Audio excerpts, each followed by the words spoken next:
Informação especializada, influente e confiável. Podcast MIT Technology Review Brasil.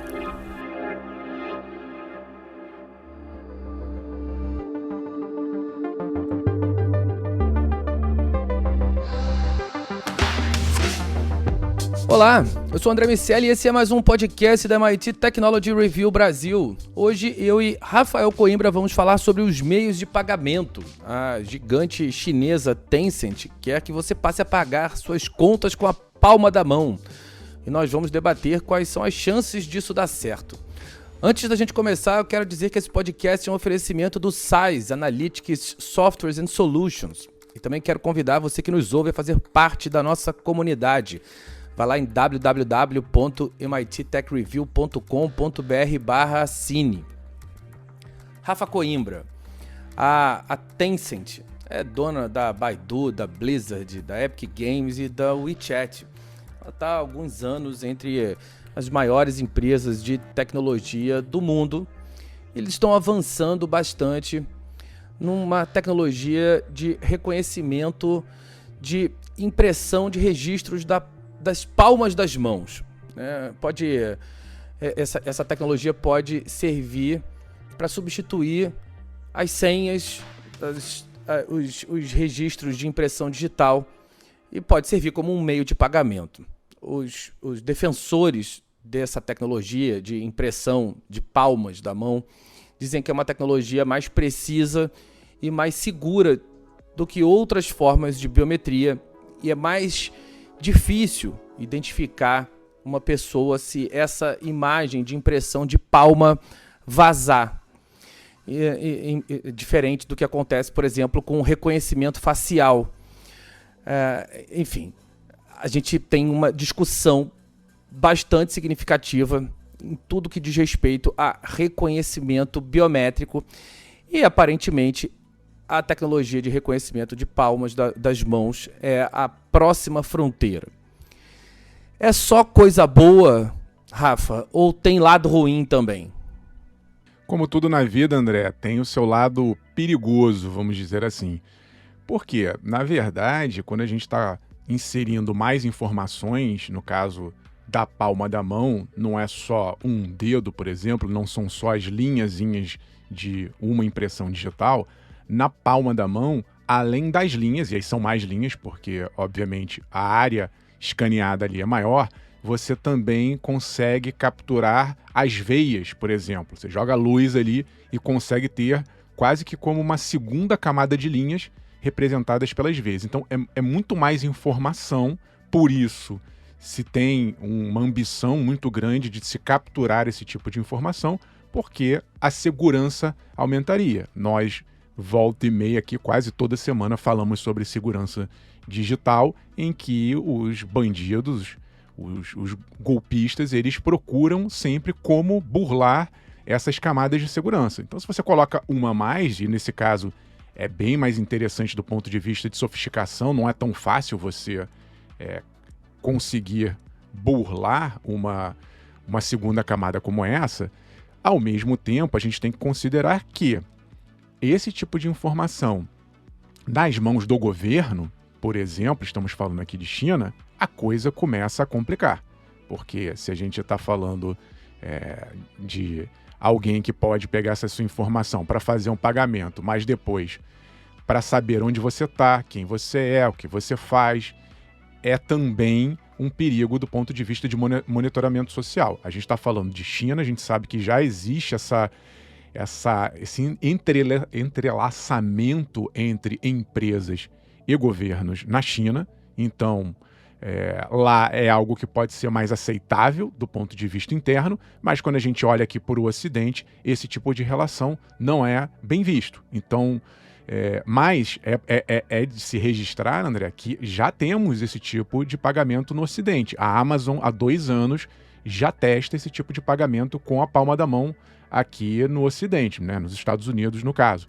Mas é diferente, né? Lá, obviamente, na China são muito mais habitantes, você tem um público maior, só a Tencent que você estava falando aí, o WeChat, A gente está na casa aí de quase 1 bilhão de pessoas que usam esse sistema, e se você consegue fazer isso em escala, você também consegue monitorar, ou comercialmente, para a empresa, é uma super vantagem você saber quem está fazendo o que a cada hora em qualquer lugar, mas, como a gente falou, do ponto de vista de risco de você ser monitorado por governos, também daqui a pouco vai precisar da palma da mão para fazer qualquer operação que envolva uma camada do governo, e dependendo da situação, pode ser algo que vá depor contra o cidadão. Essa questão do governo é sempre uma questão muito sensível quando a gente fala de China. A fronteira entre as empresas e o governo lá é sempre mais tênue. Como você disse, Rafa, a Amazon já tem uma iniciativa parecida.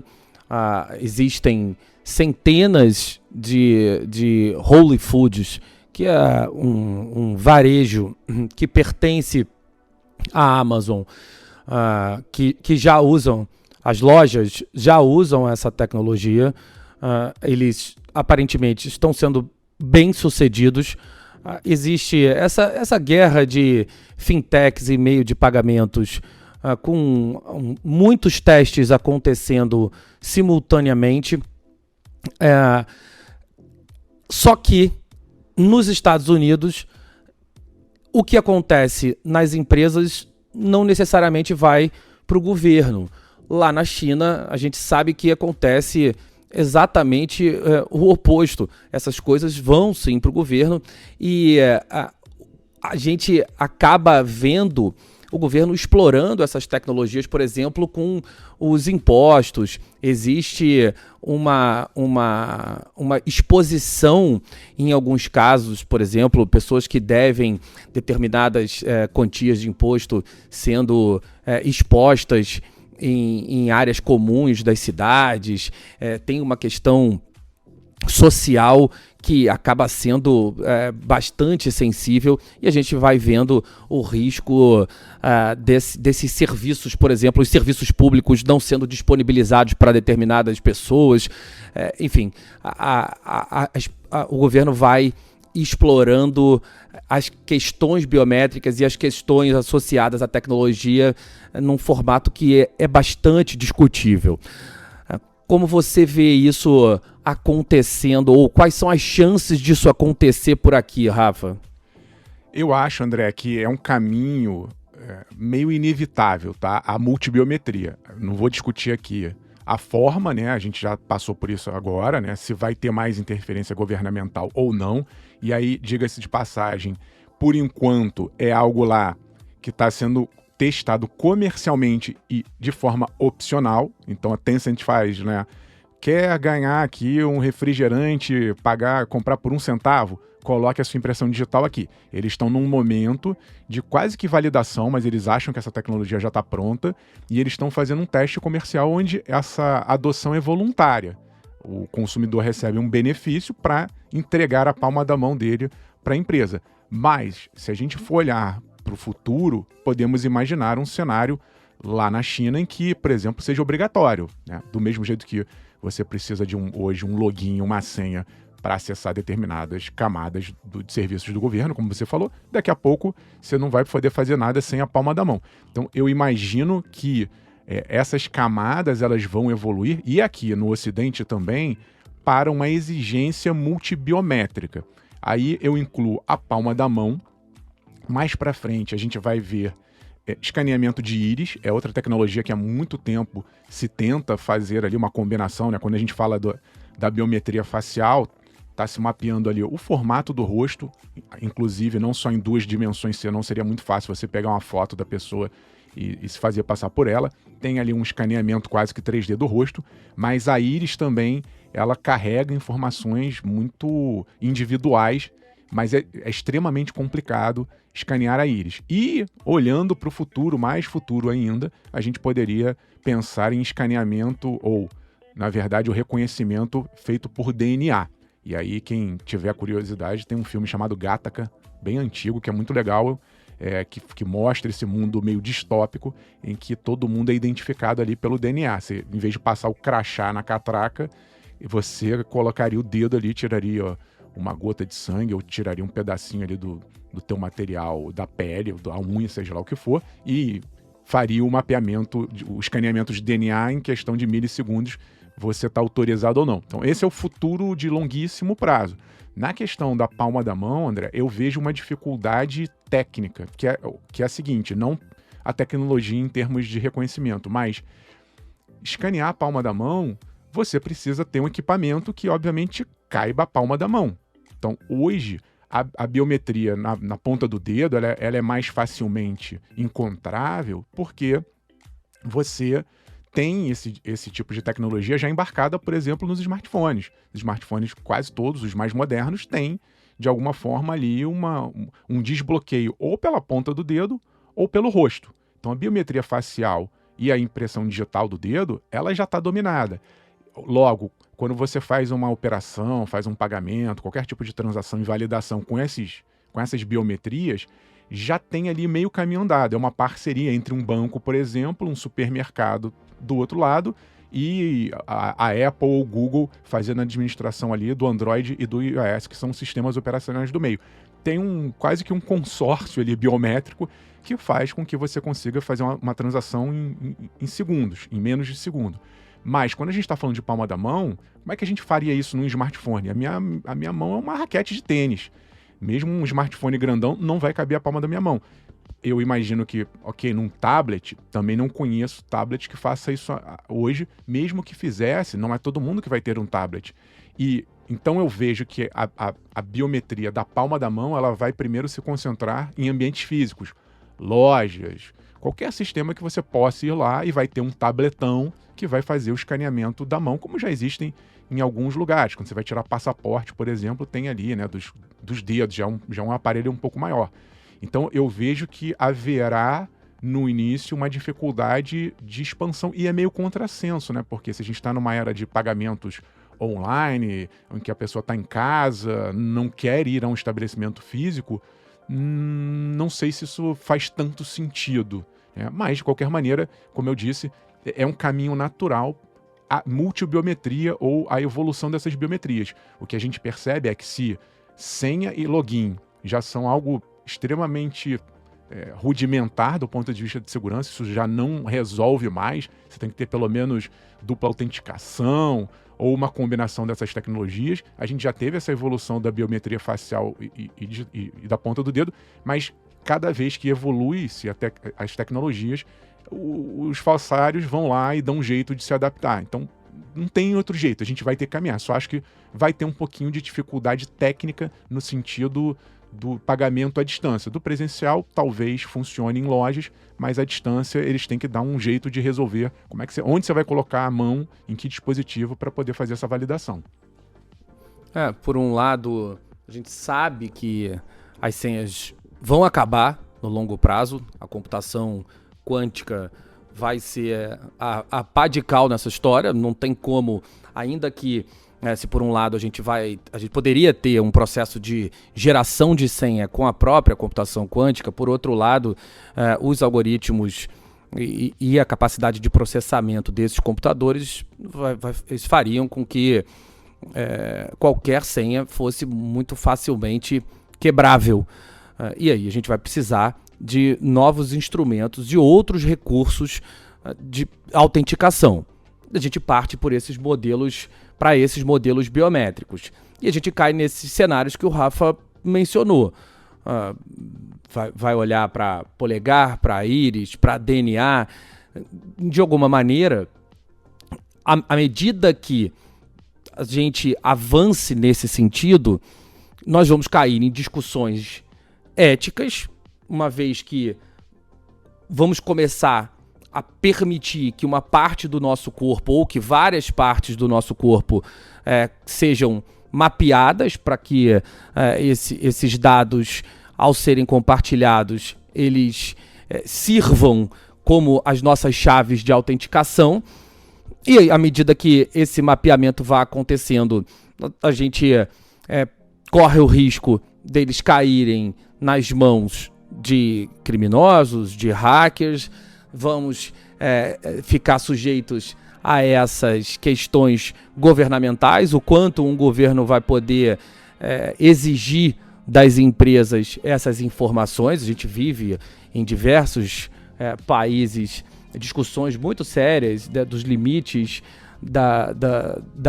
dessas exigências que os governos podem fazer em relação às redes sociais, o quanto a regulamentação da tecnologia pelos governos pode acontecer. A gente vai passar ainda por uma etapa muito significativa, muito grande de discussões em relação a essa influência. E se esse mapeamento todo já tiver sido feito, não tem muito para onde correr. Essas informações vão ficar disponíveis tanto para governo quanto para esses criminosos. Então é uma fase bastante sensível dessas questões de segurança, realmente, uma vez que esse mapeamento tivesse acontecido, a gente não tem um outro passo, Rafa. Não vai mais existir um dado que não seja conhecido. Não existe uma senha nova a ser gerada. Depois das questões biométricas, não existe uma fronteira adicional. Perfeito, exatamente. Essa é a grande questão, né, André? A gente está sendo... a gente é meio impelido a fazer isso. Meio que a gente está ficando acuado, tanto do ponto de vista de transação comercial quanto governamental, né? Para ver aqui para a nossa realidade, Brasil, a gente tem que registrar o lado positivo de uma ação governamental feita nos últimos anos, que foi a digitalização de serviços do governo. Então, hoje, se você for fazer determinadas operações ali, consultar INSS, FGTS, qualquer camada que envolva um nível de serviço governamental, é obrigatória a entrada do gov.br. É um sistema que foi criado pelo governo e está concentrando essas funções todas. É interessante do ponto de vista de funcionalidade, de diminuição de burocracia, dar agilidade e permitir um acesso do cidadão àquele sistema ali de uma forma mais segura e ágil. É muito legal. Qual é o problema? Quando dá uma interrupção ali, um bug, qualquer problema que você tenha, para resolver é muito mais complicado. É o que você falou, estão todas as senhas, todos os serviços reunidos ali. O sistema saiu do ar, ferrou. Ou você teve algum problema, alguém de alguma forma conseguiu hackear o teu sistema, como é que você resolve se está toda a tua vida concentrada ali? Mas fato é, não tem jeito. Governos e empresas, né, o mesmo vale para pagamentos comerciais. As empresas também daqui a pouco vão dizer, olha, não dá mais para você pagar com cartão de crédito, com um número. Um número é facilmente hackeado. As empresas de cartão de crédito, os bancos, todo mundo já sabe disso. Então, em algum momento, vai chegar um ponto que fala assim, olha, daqui para frente ou é assim, ou você, se quiser, tudo bem, você fica ali, vai fazer escambo, mas para entrar dentro de um sistema comercial digital do mundo moderno, haja visto, a gente fez agora, completamos 2 anos de Pix e o Pix já superou todas as outras formas de pagamento digitais em 2 anos. Existe uma propensão, não só grande, né, do ponto de vista do consumidor e cidadão, de querer se digitalizar, como também existe uma pressão muito grande vindo de baixo para cima, de cima para baixo, ou seja, do governo, dos bancos, das grandes empresas de comércio. Vai chegar um momento em que não vai dar mais. Ou se você não tiver um smartphone, não tiver alguma dessas camadas mais evoluídas de biometria, você simplesmente não vai poder comprar ou não vai poder acessar um serviço público. E aí não tem saída. Então, é importante, André, essa discussão que a gente está fazendo aqui hoje, para que a gente, já que é inevitável esse processo, já que teremos que nos digitalizar e cada vez de maneira mais segura e complexa, que pelo menos a gente, enquanto cidadãos e consumidores, nós cobremos dessas empresas. Peraí, vem cá, você está usando essa informação para quê? Você só vai usar para essa validação ou você vai usar para me seguir, sei lá, para fuxicar a minha vida? 2, você garante que isso aí é seguro? E se perder esse troço aí, como você falou, André, pô, imagina, se você tem a empresa ou o governo tem a tua multibiometria, aquele troço vaza, acabou. Porque é a última fronteira da proteção que a gente tem, é o nosso corpo, é a nossa individualidade. No caso que eu falei aqui do futuro, imagina o DNA. Se alguém hackeia o DNA de alguém. Então, é um momento, e isso está acontecendo muito rapidamente, é um momento em que a gente tem que parar para discutir, para cobrar dessas empresas e governos me mostra aí que responsabilidade que você está tendo ao fazer isso, já que provavelmente será inevitável, pelo menos que se faça da melhor maneira possível. A demanda escala mais rapidamente do que os instrumentos de segurança. Uhum. Então, provavelmente a gente vai viver situações em que essas informações vão vazar e a gente não vai ter como recuperar ou não vai ter como proteger esses dados, e algumas pessoas vão ter que conviver com o fato de que seus dados estão nas mãos de criminosos. É isso, a gente vai continuar acompanhando essa história toda por aqui. A gente falou dos meios de pagamento da segurança e agora é hora da gente falar das estratégias. Nosso momento estratégia de valor oferecido pela UI Parthenon. Vamos lá. Momento Estratégias de Valor. Momento Estratégias de Valor. Apresentado por UI Parthenon. Começando mais um Momento Estratégia de Valor aqui no podcast da MIT Technology Review Brasil. Eu lembro que essa é uma parceria muito bacana com a UI Parthenon, falando sobre negócios, falando sobre como a sua empresa pode usar dos meios disponíveis e, vale dizer, esses recursos todos estão acessíveis à organização, a qualquer organização, para usar do ecossistema onde ela está inserida para se potencializar, para se projetar no mercado onde atua. A gente já falou aqui sobre esses ecossistemas, a gente já explicou como é que faz para iniciar essa jornada. O Eduardo Tesch trouxe para a gente o início dessa jornada, aí mostrou como é que as empresas se colocam dentro desses ecossistemas, mas óbvio que não tem como a gente aqui na Technology Review ignorar o papel da tecnologia dentro desses ecossistemas de negócios. Como é que a gente faz? Como é que a gente usa a tecnologia na composição para fortalecer esses ecossistemas de negócios? O Eduardo Tesch, da UI Parthenon, conta pra gente. A tecnologia certamente acelerou esse processo, porque como eu disse, a gente está falando de parcerias e de empresas se relacionando dentro de ecossistema. E para essa relação ser fluida e acontecer da melhor forma possível, obviamente a comunicação é crucial, compartilhamento de dados é crucial, e ter uma integração que seja transparente ao usuário é fundamental. E na medida que muitas dessas interações são digitalizadas, e você tem modelos de conexão de diferentes soluções facilitado via APIs, por exemplo, você tem muito menor desgaste para criar um ecossistema, para criar parcerias que entregam soluções diferentes. Então, a digitalização das ofertas, o uso contínuo de dados para melhor tomada de decisão, o fato que você tendo mais dados, você potencialmente melhora a experiência do seu cliente, com isso você atrai novos clientes, e na medida em que você tem mais clientes, você tem benefício de escala por ganhos de rede, faz com que essa solução tenha sido muito mais utilizada, né? Esse arranjo de ecossistema tenha sido muito mais utilizado na medida em que a digitalização foi acontecendo. Tá aí, portanto, o Eduardo Tesch colocando mais um ingrediente, mais um elemento nessa nossa conversa sobre ecossistemas de negócios. Muito bacana esse espaço aqui, trazido pela UI Parthenon até você, nessa parceria com a MIT Technology Review Brasil.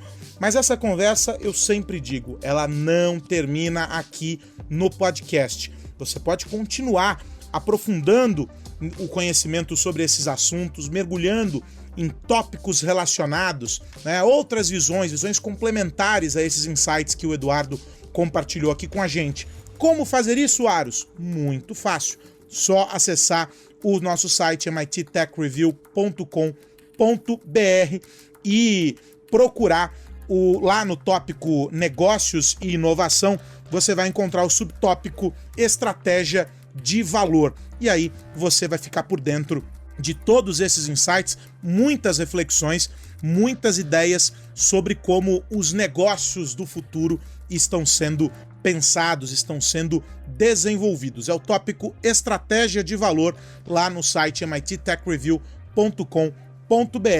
Esse nosso momento aqui volta, claro, na semana que vem, aqui no nosso podcast. Um grande abraço, até lá.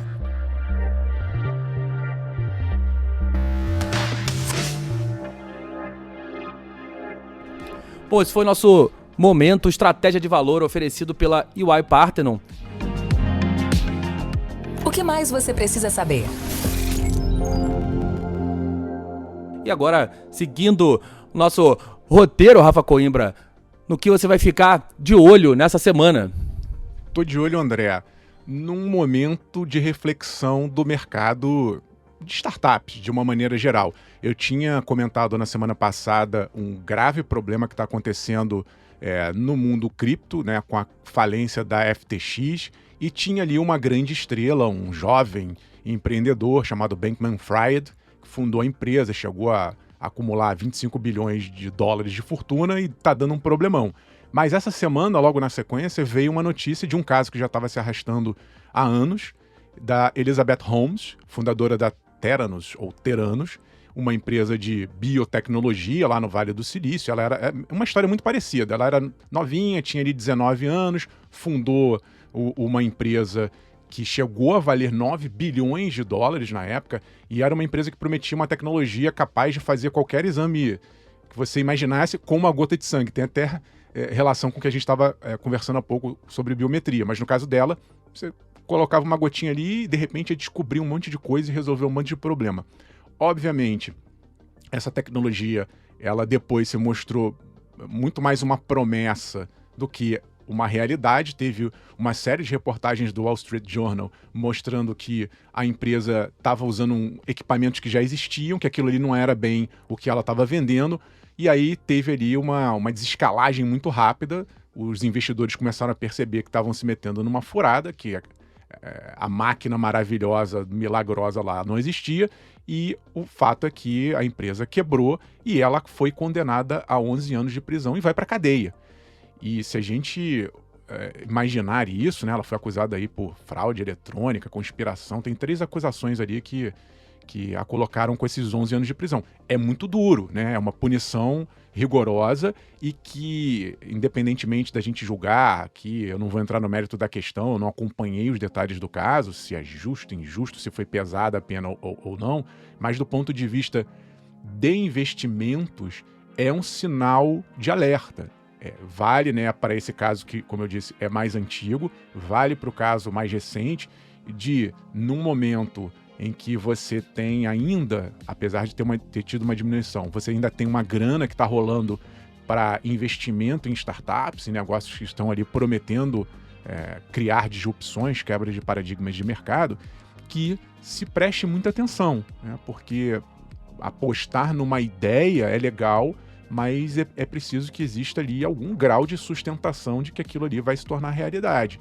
E não dá mais para, nesse mundo competitivo, em que a gente já tem alguns anos de startups rodando aí, que se cometam determinados erros. E volta e meia, né, para pegar esses 2 casos, um mais antigo e um mais novo, o que a gente está vendo é pessoas, investidores, sejam de menor porte, pessoas que não são profissionais, mas até mesmo os profissionais, quem lidera com fundos de capital de risco, às vezes acaba se metendo em furada porque fica ali naquela empolgação, a tecnologia traz esse fascínio que o mundo vai ser mudado e vai vir uma empresa que vai faturar, que vai dominar, etc, etc e tal, mas eu acho que do ponto de vista dos reguladores é bom ficar de olho para evitar que isso aconteça, e do ponto de vista dos profissionais, vamos dizer assim, de quem coloca dinheiro de risco de uma maneira mais organizada, não dá mais para cometer determinados tipos de erro, né? São erros que, às vezes, depois que você olha, você fala, pô, isso é primário, isso não poderia ter passado.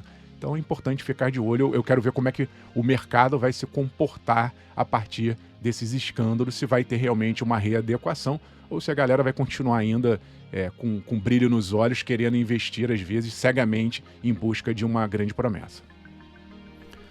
Bom, Rafa, começou a Copa do Mundo, eu vou ficar de olho na tecnologia que a galera vai usar lá no Catar. A gente vai ter a Copa, sem dúvida nenhuma, mais tecnológica e rica de todos os tempos. Estão prometendo uma conexão absolutamente diferente de tudo aquilo que a gente já viu até então. Já tivemos agora um caso de uma repórter argentina que foi furtada no meio da gravação. As autoridades do Catar falaram que ela, sem dúvida nenhuma, teria a sua carteira, o que foi furtado lá na hora, restituída, e eles pegariam o criminoso, porque o Catar lá é tudo filmado e eles conseguiriam pegar as pessoas. Ela poderia, inclusive, escolher a pena do criminoso. A pessoa seria deportada ou pegaria 5 anos de prisão. A Al Hilal, a bola da Copa, ela promete ser a bola mais rápida e precisa de todos os tempos. A gente vai ter ali um aplicativo para os jogadores com estatísticas e scouts para que eles possam acompanhar o seu desempenho. E a gente vai ter também o nosso VAR, Rafa Coimbra, que vamos ver se faz uma Copa também mais justa. Tem uma série de críticas ao Catar, uma discussão muito grande em relação até mesmo à época do ano em que a Copa precisou ser realizada, mas sem entrar nessa história toda, estou muito ansioso para ver o quanto a tecnologia vai ser de fato um aliado para a gente ter uma Copa mais legal. E claro, espero que o Brasil ganhe essa história toda e a gente vai ficar daqui olhando o quanto a gente vai conseguir evoluir. Espero que seja uma Copa muito legal e que a tecnologia seja um aliado para nossa diversão, Rafa Coimbra. Meus amigos, antes da gente ir, eu quero lembrar que esse podcast é um oferecimento do SAIS e quero voltar a convidar você que nos ouve para entrar para a nossa comunidade. Vai lá em www.mittechreview.com.br/assine. Nossa edição número 9 já está disponível para os assinantes. Rafa Coimbra, até semana que vem. Até semana que vem, André. Um grande abraço para você, para o nosso amigo Carlos Aros, que está nos ouvindo, e para todo mundo que nos acompanhou até agora. Se você está chegando no nosso podcast, não se esqueça de se inscrever no seu tocador favorito, porque aí toda semana tem um episódio novo para você ouvir, acompanhar, e comente nas redes sociais o que você achou desse e faça sugestões para os próximos. Até semana que vem. Tchau, tchau. Se você está no Spotify, não esquece de dar 5 estrelinhas para a gente também. Sempre ajuda a nossa audiência. Semana que vem tem mais podcast da MIT Technology Review Brasil para a gente falar sobre tecnologia, negócios, sociedade. Rafa Coimbra, grande abraço para você que nos ouve. Semana que vem a gente se encontra por aqui. Grande abraço. Tchau, tchau. Você ouviu o podcast MIT Technology Review Brasil, apresentado por Tech Institute.